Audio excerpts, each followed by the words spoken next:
కాదు, నేను చెప్పింది జరిగితే ఇంకో 50 ఎక్కువే ఇస్తాను.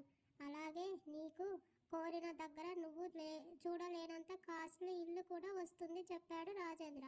అలాగే, మరి నీ కొడుకు ఎప్పుడు వెళ్తున్నాడు? రేపే వెళ్తున్నాడు అన్నాడు. వెళ్ళాక నీకు ఫోన్ చేస్తా. నీ పథకం అమలు చెయ్యి. అండ్ ఎక్కడా దొరకకుండా జాగ్రత్తగా పడు. నా కొడుకు అసలే యమకింకరుడు. దొరికావో యముడు తీసుకెళ్ళడానికి నీ ఆత్మ కూడా దొరకకుండా చేయగలడు. నా మాటే వినడు. ఇంకా నువ్వు ఒక లెక్క కానే కాదు అని కాల్ కట్ చేశాడు రాజేంద్ర. వెంటనే సాయితో పాటే ముంబై వెళ్తున్న తన మేనేజర్కి ఫోన్ చేసి ఏం చేయాలి అని వివరంగా చెప్పాడు. అలాగే సార్ అన్నాడు మేనేజర్. మరి కొన్ని సంవత్సరాలుగా రాజేంద్ర దగ్గర పనిచేస్తున్నాడు కదా, నమ్మిన బంట అన్నమాట. నెక్స్ట్ డే నైట్ ముంబైలో జరిగే మీటింగ్ కోసం ప్రజెంటేషన్ ఫైల్ రెడీ చేస్తున్నాడు సాయి. డిన్నర్ అయ్యి అందరికీ గుడ్ నైట్ చెప్పి సాయి కోసం పాలు తీసుకొచ్చింది శైలు. లోపలికి వస్తున్న తను ఆఫీస్ టేబుల్ దగ్గర కూర్చొని సీరియస్గా ఫైల్ చూసుకుంటా సాయి కనబడి పాలు తీసుకొచ్చి అతని ముందు ఉంచింది. ఇప్పుడు కాదు మళ్ళీ అన్నాడు. వేడిగా ఉన్నాయి, తాగే, మళ్ళీ చల్లారిపోతాయి, డిస్టర్బ్ చేయకుండా పో అని కసిరాడు. అతనికి వెళ్ళడం ఇష్టం లేదు. మరి ఫస్ట్ బిజినెస్ కోసమే ఒప్పుకున్న శైలుని వదిలి వెళ్ళడం ఇష్టం లేక కాస్త డిస్టర్బ్గా ఉన్నాడు. సాయి కసరడంతో ఉక్రోషం వచ్చి పాలు టేబుల్ పై పెట్టేసి వెళ్ళి బుక్ తీసింది. ప్రేమిస్తున్నానని చెప్పాను కదా, ఇంకా ఎక్కువ చేస్తున్నాడు. అయినా నేనే ఆత్రం ఆగక ప్రేమ దోమ అని నోరు జారాను. చెప్పకుండా ఇంకా కొన్నాళ్ళు ఆగి ఉండాల్సింది. అప్పుడు నా విలువ తెలిసి ఉండేది అయ్యగారికి. ప్రేమ ఉందని ప్రేమిస్తున్నామని చెప్పే పెళ్ళాలంటే అలుసు కాబోలు ఈ పతి పరమేశ్వర్లకు. పెళ్లికి ముందు అంటే తిట్టేవాడు, పెళ్ళయ్యాక కసరడం కూడా నేర్చుకున్నాడు అని రుసరుసలాడుతుంది. పావు గంట అయినా సాయి తల తిప్పి చూడలేదు. ఆమె ఈగో హర్ట్ అయింది. సో తను కూడా ఏ మాత్రం తగ్గకుండా అస్సలు చూడకుండా ఉండాలని ట్రై చేసింది. కానీ నిమిషంలో 100 సార్లు సార్కి సైట్ కొడుతుంది. చిచి, నా మైండ్ అంతా ఖరాబ్ చేసేసాడు బండ వెధవ అని తిట్టుకుంటుంటే గొనిగావంటే గోడకేసి బాదుతా అన్నాడు బేస్ వాయిస్తో. మ్యూట్ అయిపోయి గుడ్లు తేలేసి చూస్తుంది. నేనిప్పుడు ఏమన్నాను అంది అయోమయంగా. నువ్వు మనసులో తిట్టుకున్నా కనిపెడతానే నేను. నాతో చాలా జాగ్రత్తగా ఉండాలి అనగానే నువ్వైతే కసరచ్చు, నేను కోప్పడకుండా పళ్ళు ఇక్కలించాలా అంది మూతి 30 వంకలు తిప్పి. పేపర్స్ తిప్పుతున్న వాడలా పక్కకు తిరిగి సూటిగా చూశాడు. ఆ చూపులు నేరుగా గుండెల్లో దిగడంతో చప్పున చూపులు దించేసి పుస్తకం మీద పెట్టింది దృష్టి. అతని లుక్స్లో మీనింగ్. నేను వెళ్తున్నా, నీకేం పరాక్ లేదు కదా అని. అయితే శైలుకేమో తన వల్ల ఎలాంటి ఇబ్బంది కలగకూడదు కుటుంబానికి అన్నది అర్థం. ఇంకో గంట గడిచాక కునికిపాట్లు తీస్తుంది. మార్నింగ్ త్వరగా లేవడం, తలస్నానం, బయట తిరగడం, అస్సలు రెస్ట్ లేకపోవడం వల్ల తూగుతూ చదువుతోంది. ఫైల్ అంతా ఒక్కసారి రికాప్ చేసుకుని క్లోజ్ చేసి తన ల్యాపీ బ్యాగ్లో ల్యాప్టాప్తో సహా పెట్టుకున్నాడు. సాయి పైకి లేచి ఒళ్ళు విరుస్తూ ఆమె ఇచ్చిన పాలు గ్లాస్ తీసుకుని బెడ్ వైపు నడిచాడు. టేబుల్ మీద గ్లాస్ పెట్టి వాటర్ బాటిల్లో వాటర్ తీసి ఆమె మొహం మీద చిలకరించాడు. దెబ్బకు నిద్రమత్తు వదిలి కళ్ళు బలవంతంగా పైకి తేలుస్తూ చూస్తుంది. తన బుక్స్ క్లోజ్ చేసి పక్కన పెట్టేసి పాలిచ్చాడు తాగమన్నట్టు. నువ్వే తాగు, నాకు అలవాటు లేదు అలకగా అంది. ఊరుకుంటాడా? ఆమెకు సగం పాలు తాగించి మిగతా సగం తాను తాగాడు. ఓరకంట అతన్ని చూసింది. ఆమె లిప్స్ మీద తెల్లగా ఉన్న మీగడ మీసాన్ని చూస్తూ అల్లరిగా నవ్వుతూ దగ్గరకొచ్చి పాల మీసాన్ని పెదవులతో అందుకున్నాడు. మత్తుగా కళ్ళు మూసుకుని అతనికి సహకరించింది. సైడ్ బెడ్ ల్యాంప్ని ఆఫ్ చేస్తూ ఆ ముద్దుని ఆమె మొద్దు నిద్రపోయే వరకు కంటిన్యూ చేసి శైలు నిద్రపోయిందని తెలిసాక తనని గుండెల్లో పొదుపుకుంటూ బ్లాంకెట్ కప్పాడు. ముద్దుగా క్యూట్గా ఉన్న మొహం, కోల ముక్కు, గులాబీ రేకుల పెదవులను చూస్తూ చంపేస్తున్నావే పిల్ల, ఇంత క్యూట్గా అస్సలు ఉండకూడదు, ఇట్స్ ఏ క్రైమ్ తెలుసా అని నవ్వుకుంటూ, కసిరితేనే అలిగిపోతావు, కొడితే తిడితే మాత్రం పడతావు, రాక్షసి అని ముద్దుగా తిట్టి శైలు నుదుటిన ముద్దుపిచ్చి అతనికి అభిముఖంగా ఆమెను దగ్గరగా హత్తుకొని నడుం చుట్టూ చేతులు వేసి నిద్రలోకి జారుకున్నాడు. అతని గుండెల్లో గువ్వలా ఒదిగి హాయిగా పడుకుంది. అర్లీ మార్నింగ్ ఫ్రెష్ అయ్యి వెట్ హెయిర్తో వచ్చిన సాయికి ఎదురుగా చేతిలో డ్రెస్ పట్టుకొని వెయిట్ చేస్తుంది. ఆమె చేతుల్లో ఉన్న డ్రెస్ తీసుకుని, ఏంటి మేడం, మీరు సెలెక్ట్ చేసినవే నేను వేసుకోవాలా అన్నాడు తన మీద తడి తల విదిలిస్తూ. నచ్చకపోతే వదిలేసేయ్, నీకు నచ్చినవే వేసుకో అని తీసిన డ్రెస్ బెడ్ మీద పెట్టబోతుంటే అది కింద పెట్టావంటే ఇప్పుడు ఇక్కడే కొడతా అన్నాడు సీరియస్గా. చిరునవ్వుతో చేతిలో ఉన్న టవల్ తీసుకొని ఆ డ్రెస్ సాయి చేతిలో పెట్టి తనని బెడ్ మీద కూర్చోబెట్టి తలను తుడుస్తుంది. మార్నింగ్నే ఫ్లైట్ ఉండడంతో ముంబై వెళ్ళి అక్కడ హోటల్లో స్టే చేసి తర్వాత మీటింగ్ ప్లేస్కి వెళ్ళాలని సాయి షెడ్యూల్. ఎన్ని రోజులు మీటింగ్? తల తుడుస్తూ అడిగింది. 1 డే, మేబీ రేపు మార్నింగ్ కల్లా వచ్చేస్తా. డ్రెస్ సైడ్ నుంచి లోపలికి చేతులు పోనిస్తూ అన్నాడు. చేతుల మీద ఒక్కటేసి కుదురుగా కూర్చోలేవా అంది. నాకు అలవాటు లేని పనులు నువ్వు చెప్పకు అంటూ 2 చేతుల్లో నడుమును నొక్కి పట్టాడు. తగిలిన షాక్కి సాయిని బెడ్ మీద తోసి టైం అవుతుంది, వెళ్ళి రెడీ అవ్వు అంది చిరుకోపంగా. నన్ను ఎప్పుడెప్పుడు తరిమేద్దామా అని చూస్తున్నావు కదా అన్నాడు సీరియస్గా. తల కొట్టుకొని, నేను అలా అన్నానా? త్వరగా వెళ్తే త్వరగా వచ్చేస్తావు, అందుకే అలా అన్నా అంది బొంగమూతి పెట్టి. అయినా అతని కోపం తగ్గక మాట్లాడకుండా డ్రెస్సింగ్ రూమ్లోకి వెళ్ళిపోయాడు. నిమిషం తర్వాత అతని కోసం వెళ్ళింది. సాయిని వెనుక నుంచి బలంగా చుట్టేసింది. మెత్తగా తగిలిన ఆమె పరువాలకు అతనిలో రొమాంటిక్ మూడ్ ఆన్ అవ్వగానే తనని ముందుకు తెచ్చుకొని రావే ఇద్దరం వెళ్దామని క్యూట్గా అడిగాడు. రాను ఇన్నోసెంట్గా అంది. మరి ఎందుకే వచ్చి రెచ్చగొడుతున్నావు, పో బయటకి అని ఆమెను తోసేసి డోర్ క్లోజ్ చేశాడు. ఈయన గారి అలకతో చస్తున్నా అని కూలబడింది. వెళ్ళే వరకు ఆమెను చూడకుండా కంట్రోల్ చేసుకుని స్టార్ట్ అవుతుంటే అత్తయ్య మీరు ఎదురు రండి అంది.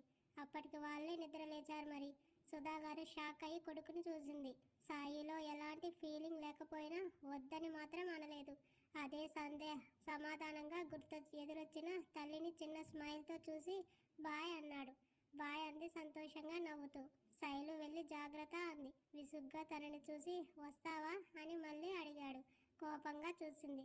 రావు కదా, దుబ్బేయ్, నాకు జాగ్రత్తలు చెప్పకు అలిగి సీరియస్గా అని కార్ని గేటు దాటించాడు.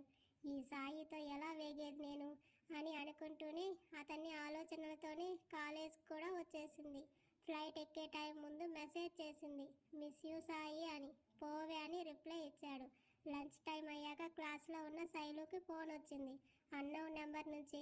క్లాసులో సార్ లేకపోవడంతో ఎవరా అని లిఫ్ట్ చేసి అవతల చెప్పింది విని కాళ్ళ కింద ఎత్తు షేక్ అయ్యింది. హలో, ఎవరు మీరు అంది. మేము ఎవరో తర్వాత చెప్తాను. కాలేజ్కి వచ్చిన నీ చెల్లెలు పల్లవి సేఫ్గా మళ్ళీ నీకు కనబడాలంటే మేము చెప్పిన చోటికి రావాలి, అది కూడా ఒంటరిగా.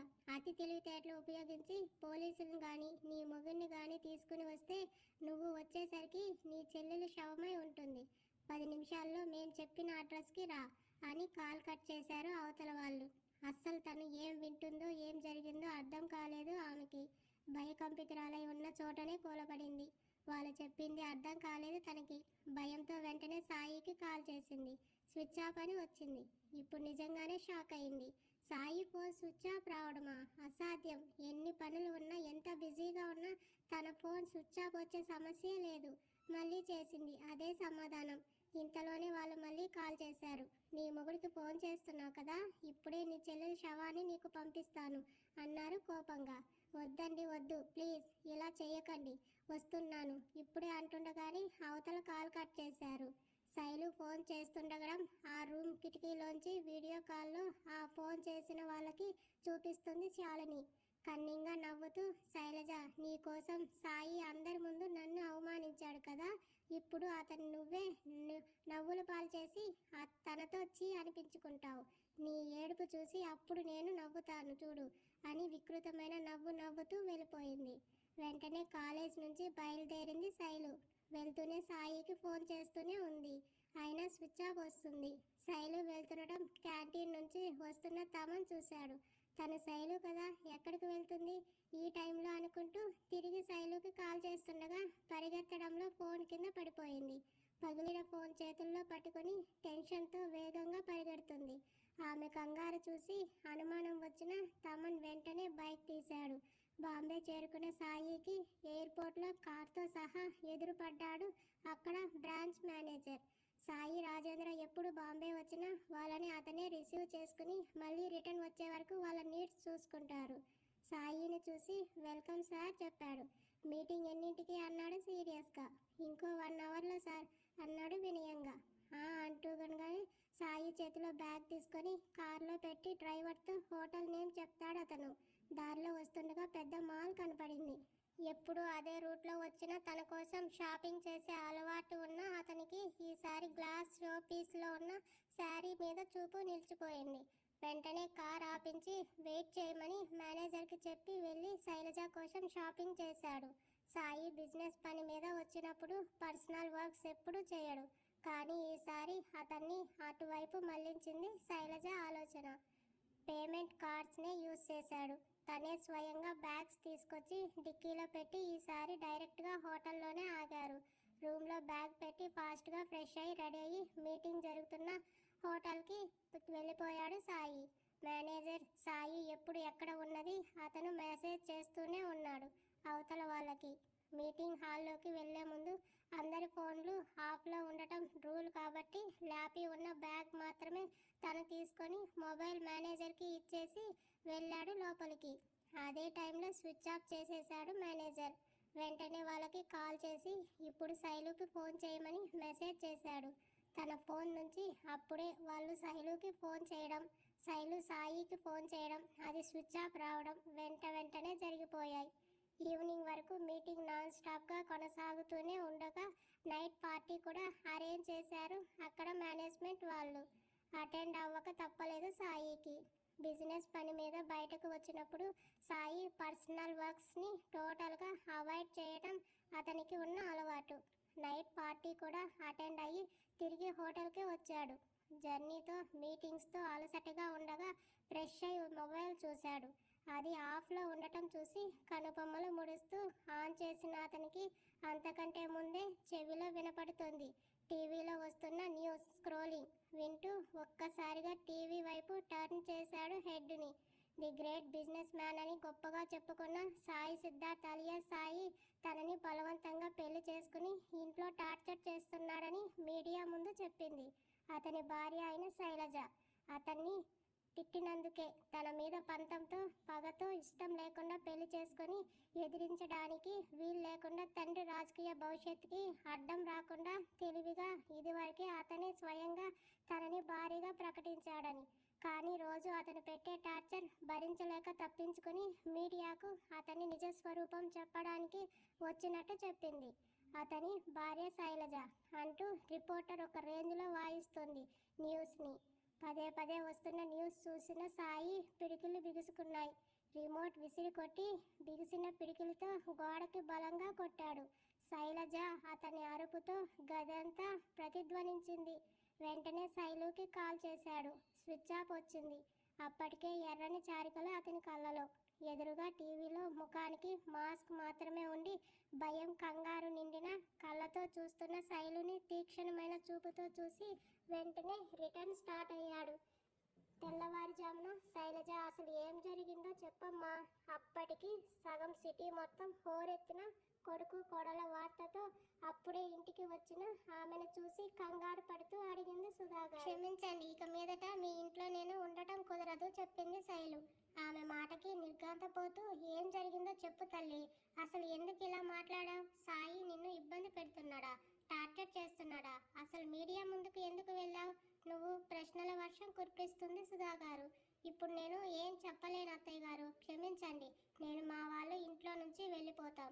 మీ ఇంటికి మీ అబ్బాయికి నేను తగిన దాన్ని కాదు అంటూ చేతులు జోడించి అస్సలు ఏం జరిగిందో తెలియక బొమ్మలా నిలబడ్డ బామ్మని నిఖిల్ని ఏడుస్తున్న పల్లవిని తీసుకొని బయటకు వస్తున్న శైలజాకి గుమ్మం దగ్గరే ఎరుపు నిండిన కళ్ళతో బిగిసిన పిడికిలతో డోర్కి ఆనుకొని కనబడ్డాడు సాయి. అతన్ని చూడగానే గుండె భయంకరంగా కొట్టుకుంటుంది. వెంటనే తను మీడియా ముందు మాట్లాడిందంతా గుర్తొచ్చి తలొంచుకొని అతన్ని దాటి అడుగు ముందుకు వేస్తుండగా సాయి అసలు ఏం జరిగిందిరా? శైలు ఎందుకు అలా మాట్లాడింది? అసలు ఏం జరిగిందో నువ్వైనా అడుగు. ఎందుకు వెళ్ళిపోతాను అంటుంది? ఎదురుగా ఉన్న కొడుకు వైపు పరుగెత్తి వచ్చి ఆందోళనగా అడిగారు. ఎక్కడికే? ఒకటే మాట అడిగాడు బేస్ వాయిస్తో. బయటకు. ఇక్కడ ఉండవా? ఉండను. ఎందుకు? ఇష్టం లేదు. అయితే ఉండకు. బ్లాంక్ ఫేస్తో చూస్తున్న శైలు రెక్కపుచ్చుకొని బయటకు లాక్కొచ్చి కారులో పడేశాడు. కాలేజీ నుంచి శైలు ఫోన్లో వాళ్ళు చెప్పిన అడ్రస్ వెతుక్కుంటూ వెళ్తుంది. అదొక పెద్ద గోడౌన్. శైలుని తీసుకుని లోపలికి వెళ్ళగా ఎదురుగా కుర్చీలో తాడుతో కాళ్ళు చేతులు కట్టేసి ఉన్న తన చెల్లిని చూడగానే పరుగున వెళ్తున్న తనని ఆపేశాడు ఒకడు. చూడు, మేం చెప్పింది చెప్పినట్టు చేస్తే మీ చెల్లి నువ్వు ఇక్కడి నుంచి వెళ్తారు. లేదంటే అంటున్నా వాళ్ళని కోపంగా ఉరిమే కళ్ళతో చూసి, అస్సలు నేను ఎవరో తెలుసా, నా మొగుడు ఎవరో తెలిసే మాతో పెట్టుకుంటున్నారా? ప్రాణం మీద ఆశ ఉంటే ఇప్పుడే పారిపోండి. వాడు కానీ వచ్చాడు అంటే మీరంతా శవాలుగా మారుతారని మా ఘాటుగా బెదిరించింది శైలు. గట్టిగా చప్పట్లు కొడుతూ వచ్చాడు సాగర్. వెనక్కి తిరిగి చూసిన శైలు షాక్ అయింది. తనకు ఎక్కడో సందేహం, ఇది అంతా వాళ్ళ మామగారే చేశారేమోనని. కానీ అక్కడ సాగర్ని చూడగానే తన మామగారి పని కాదని సగం సంతోషంగా ఉన్న ఆ సాగర్ని చూసి అసహ్యం వేసింది. అబ్బా, ఏంటే నీ మొగుడు అంత మునగాడా? ఏమంత మగతనం చూపించాడే నీకు? వాడిని అంతగా పొగుడుతున్నావు అని వచ్చాడు సాగర్. మగాడేరా, ఎందుకంటే ఇదిగో ఇలా ఆడవాళ్ళని అడ్డం పెట్టుకొని పగ సాధించే టైప్ కాదు వాడి. అండ్ నీలాగా ఆడవాళ్ళ మీద పడి ఏడ్చే నీచమైన బుద్ధి అసలే లేదు. ఏదైనా ఫేస్ టు ఫేస్ మొహం పగలగొట్టేలా చెప్తాడు సమాధానం. ఎవ్వరికీ భయపడడు, ఎవరిని లెక్క చేయడు. అందుకే నా మొగుడంటే అంత పిచ్చి నాకు. కానీ నువ్వు ఆడంగి వెదవి. అందుకే నా మొగుడు ఊర్లో లేని టైం చూసి గుంట నక్కలా నా చెల్లిని అడ్డం పెట్టుకొని నన్ను రప్పించావు. నిన్న నీ బాబుని బోర్డు మెంబర్ నుంచి పీకేశాడు అనే కదా ఇలా చేస్తున్నారు. ఈ విషయం కానీ సాయికి తెలిసిందంటే మీ అందరికీ కత్తికోకండగా నరుకుతాడు అంది ధీటుగా.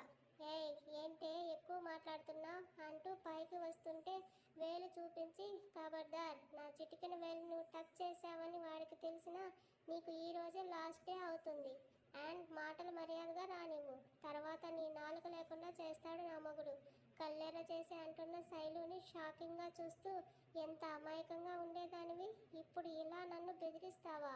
సరే, నిన్ను తాకను, కానీ నీ పక్కనే ఉంది నీ చెల్లెలు అంటూ పల్లవిని చూసి, నీ అంత కాకపోయినా ఇది కూడా సూపర్ ఫిగర్ అనుకో అని వంకరగా నవ్వుతూ, నేను చెప్పింది చేయకపోతే నీ చెల్లితో ఫస్ట్ డే నేను చేసుకుని తర్వాత ఇక్కడ ఉన్న వాళ్ళతో చేయిస్తా అంటూ శైలుని ఒక్క తోపు పక్కకి తోసేసి పల్లవి జుట్టు పట్టుకొని గదిలోకి ఈడ్చుకొచ్చి తలుపు వేసేశాడు సాగర్. నివ్వెరపోయింది శైలు. బొమ్మలా నిలబడిపోతూ వెంటనే తేరుకొని తలుపుని దబదబా బాదుతుంది. అక్క అంటూ భయంతో లోపల అరుస్తుంది పల్లవి భయపడకురా, వాడిని తన్ను గట్టిగా అంటున్న శైలజాని వెనక్కి లాగేశాడు ఒకడు. ఇదిగో, నేను చెప్పినట్టు చేస్తే నీ చెల్లెలు సేఫ్గా వస్తుంది. లేదంటే అంటున్న వాడిని కొట్టడానికి చెయ్యి ఎత్తిన శైలజ చెయ్యి గాల్లోనే ఆగిపోయింది. వాడు ఫోన్లో చూపిస్తున్న వీడియో చూడగానే సతీష్ పల్లవి ముద్దు పెడుతూ ఆమెను ఒళ్ళంతా తడుముతున్న షోల్డర్ దగ్గర డ్రెస్ తప్పిస్తున్న వీడియో అది. సతీష్ సరిగా కనబడడం లేదు, కానీ పల్లవి మాత్రం స్పష్టంగా కనబడుతుంది. ఇప్పుడు చెప్పు, నీ చెల్లెలు సోషల్ మీడియాలో వైరల్ అవ్వాలని కోరికగా ఉందా నీకు అన్నాడు వాడు. లేదు ఆ వీడియో అంటూ ఫోన్ లాక్కోపోతుంటే ఇవ్వలేదు వాడు. ఇంతలో సాగర్ వచ్చాడు, పల్లవి చున్నీని మెడ చుట్టూ వేసుకొని. ఏంటే పెద్ద వీరనారిలాగా ఫోర్స్ కొట్టి డైలాగ్స్ వేశావు, ఇప్పుడేంటి నీ నోరు మూతపడిందా వెక్కిరింతగా అన్నాడు. సిగ్గులేదు మీ అందరికీ, ఆడపిల్ల పరువుతో ఆడుకోవడానికి. ఇలాంటివి 100 పుట్టిస్తా నేను కూడా అంది అప్పటికి చెక్కు చెదరని ఆత్మస్థైర్యంతో. ఇక శైలజ మాట వినేలాగా లేదని ఆమెను ఎమోషనల్గా లాక్ చేసి భయపెట్టాలని డిసైడ్ అయ్యి గదిలో బిక్కుబిక్కుమంటున్న పల్లవిని బయటకు తీసుకువచ్చి కింద పడేసి ఆమె మీద పడ్డాడు సాగర్. శైలు షాక్ అయింది. అక్క అంటూ భయంతో వణికిపోయి అరిచింది పల్లవి. రే, మర్యాదగా నా చెల్లి మీద నుంచి లే అని అరుస్తున్న శైలుని పట్టుకున్నాడు. చూడవే, నీ ముందే నీ చెల్లిని రేప్ చేసి నా వాళ్ళ చేత కూడా చేయిస్తా అంటూ పల్లవి డ్రెస్ మీద చేతులు వేస్తుంటే వద్దు అంటూ గట్టిగా అరిచింది శైలజ. అబ్బా, నువ్వు వద్దంటే ఆగిపోతానా? నేను చెప్పింది చేస్తా అంటూ పల్లవి బుగ్గలు పట్టుకొని ఒత్తుతుంటే చెల్లిని అలా చూడలేక శైలు ప్రాణం విలవిలలాడి వాళ్లకు తలొంచక తప్పలేదు. నేను నా భర్త పరువుని తీయలేను, దయచేసి మమ్మల్ని వదిలేయండి అని ప్రాధేయపడింది. వినలేదు వాళ్ళు. ఆమెను మరింత ప్రభావితం చేస్తూ పల్లవిని ఎక్కడెక్కడో చేత్తో తడుముతుంటే వాటిని చూస్తూ సరే చెప్తాను అంది. శైలజ చేత బలవంతంగా సాయిని బ్లేమ్ చేయించి తీసిన వీడియోని వెంటనే సోషల్ మీడియాలో అప్లోడ్ చేశాడు. పక్క వాళ్ళ జీవితం నవ్వులాట అయితే రాక్షసంగా ఆనందించే జనం దాన్ని వైరల్ చేసేశారు. వితిన్ అవర్స్లో తన సాయిని తనే నిందిస్తూ మాటలు అన్నందుకు మోకాళ్ళ మీద పడి మొహం చేతుల్లో దాచుకుని వెక్కి వెక్కి ఏడ్చింది. వెళ్తూ వెళ్తూ నీకు ఇంకో షాకింగ్ న్యూస్ చెప్పనా శైలజ అంటూ ఇంకో వీడియో చూపించాడు సాగర్. అది ఫేస్ మార్పింగ్ చేసిన వీడియో. దాంట్లో పల్లవి ఫేస్ ఉంది. అది అశ్లీల వీడియో. నువ్వు నాకు వార్నింగ్ ఇచ్చావు కదా, ఇప్పుడు ఇది ఎక్కడ ఎవరికి చూపించాలో వారికి చూపిస్తా అంటూ వంకర నవ్వు నవ్వి వెళ్ళాడు సాగర్. శైలజని వెతుక్కుంటూ వచ్చిన తమన్కి శైలు పల్లవిని తీసుకొస్తుండగా కనబడి వెళ్ళాడు ఫాస్ట్గా. పల్లవి, నువ్వు ఆ వీడియోలోకి ఎలా వచ్చావు అని సూటిగా అడిగింది శైలజ. ముద్దు వీడియో గురించి అది అని అర్థమై అది అక్క నేను ఆ సతీష్ని లవ్ చేస్తున్నప్పుడు అంటూ ఆగిన పల్లవి చెంప చెల్లుమనిపించి నేను ఏదో ఉత్తమురాలివిగా మీ బావ దగ్గర గొప్పలు పోయానే, కానీ నా ఫ్యామిలీ ఇది అని తనకి తెలిస్తే సాయిని నేను ఎలా ఫేస్ చేయాలి? ఇప్పటికే నేను మాట్లాడిన వీడియో తను చూసి ఉంటాడు. వాడు నమ్మడని నాకు తెలుసు. కానీ ఎందుకు ఆ వీడియోలో అలా మాట్లాడావు అని నన్ను అడిగితే నేనేమని చెప్పాలి? నా చెల్లిని కాపాడటానికి దాని ముద్దు వీడియో బయటపడకుండా ఉండటానికి నీ పరువు తీశాను సాయి అని చెప్పమంటావా? అస్సలు ఎందుకు వాడికి ఇలా జరుగుతుంది? నా వల్లే, నేనంటే ప్రాణంగా చూసుకోవడం వల్ల అన్ని అవమానాలు నా సాయికి అని ఉప్పొంగిన కన్నీటిని విడుదల చేసింది.